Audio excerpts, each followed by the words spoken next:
Growing up, I always had sort of this dual personality where I was at the same time very good at science and math, but I also had this artistic side to me.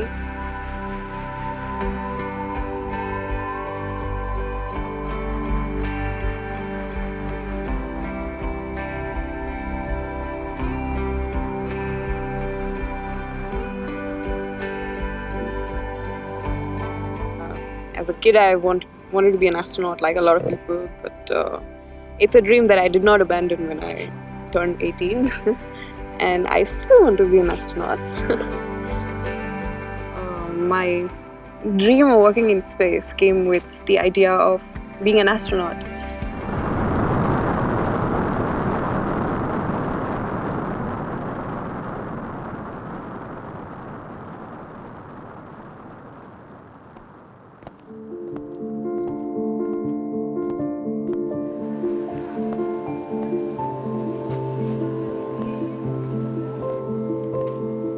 My name is Priyanka. I am from Assam. My parents are from Assam. I was born in Shimla, in the Himalayan region, and I grew up in Delhi, so I'm a bit from everywhere, I would say, in India.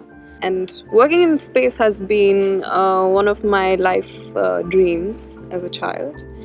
And so when I came to France, I studied at École Polytechnique, and over there I heard about ISAE-SUPAERO and how it's a premier school in aerospace engineering in the world over, and so I applied for the 4th year of my engineering program here with École Polytechnique, and that's how I shifted to Toulouse. I did half a year of studies at SUPAERO, and then I was selected for a PhD program as well, which is also with SUPAERO. My background is in autonomous systems, a bit of AI, machine learning, and especially physics, in which I have a bachelor from St. Stephen's College in Delhi.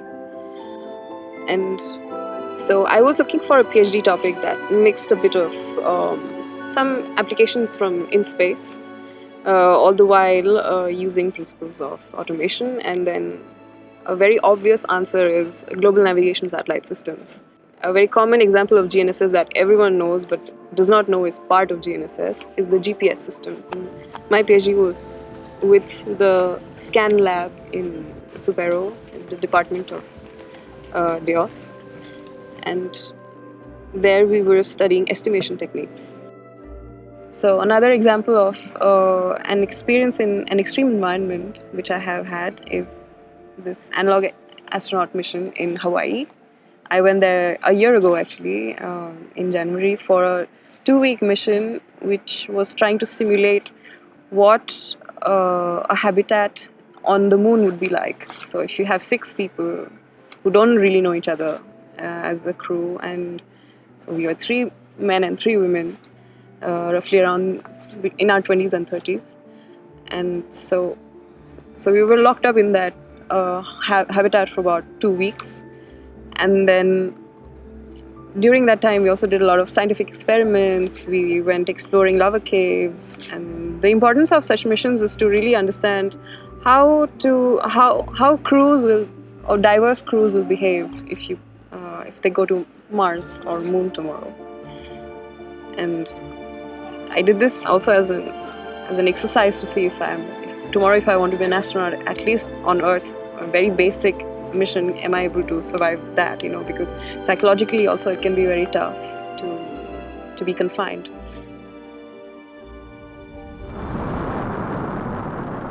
Dream of working in space came with the idea of being an astronaut, but since I've been working in this space industry through my internships or work experience, I realized that space is not just about rocket science and astronauts. It's also so many other things. There's research on future human settlements, and which is another thing that I've been quite interested in, which is how would culture and art be interesting for future human missions.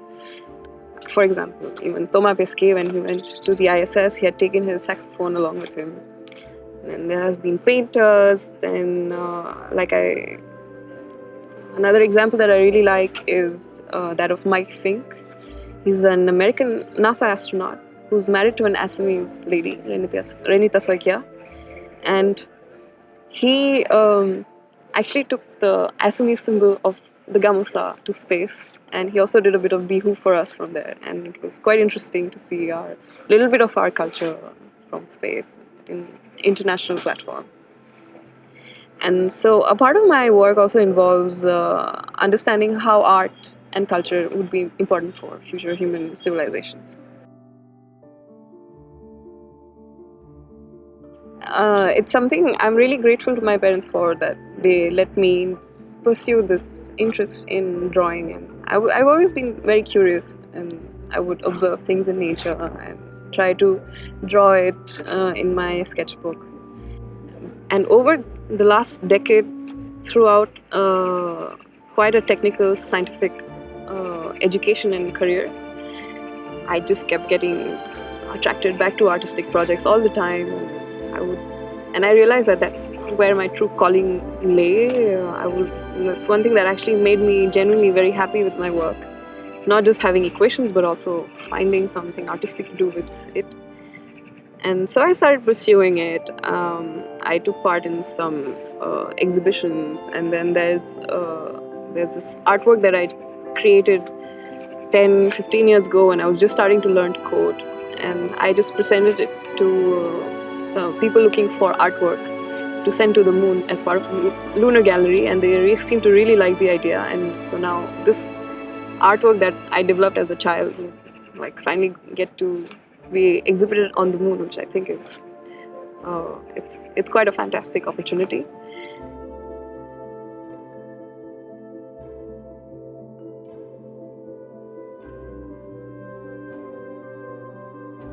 Ever since, I've also been part of a few artist residencies, which is basically you're an artist during a conference or for an organization, and while people are doing their technical jobs, I observe what they're doing and I convert that into art. So I've been part of a few of such projects.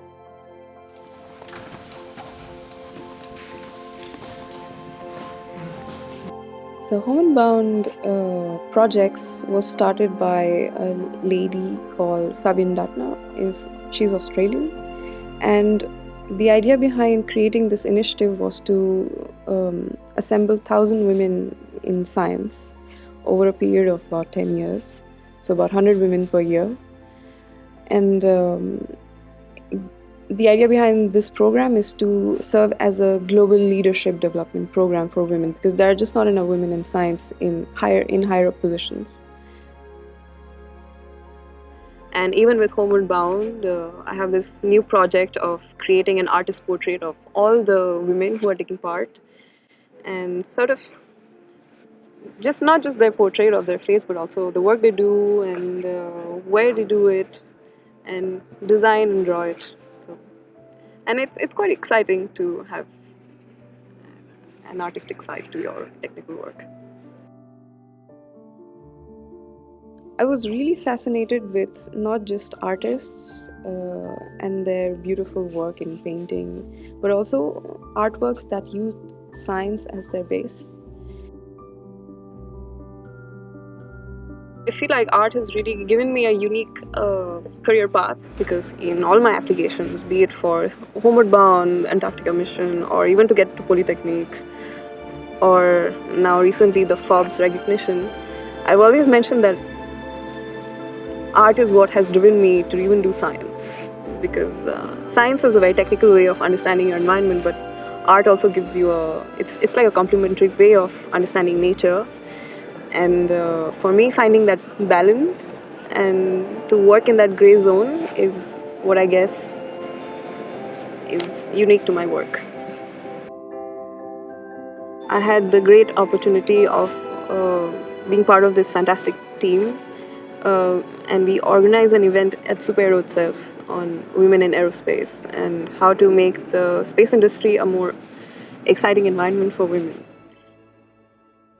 I would like to invite all women to follow their dreams and not give in to societal definitions that are set for them. For example, when I was growing up, I was asked to choose between a set of definitions, and I just decided that I didn't like any of them. And over time, I learned how to be creative, to find new ways to achieve things I really wanted to do. And my message would be everything is really possible. You just have to open your eyes and look around you. And life is full of hard moments, and all you have to do is have the grit and determination to overcome these challenges. Because at the end of the day, if you wait long enough, an opportunity will come.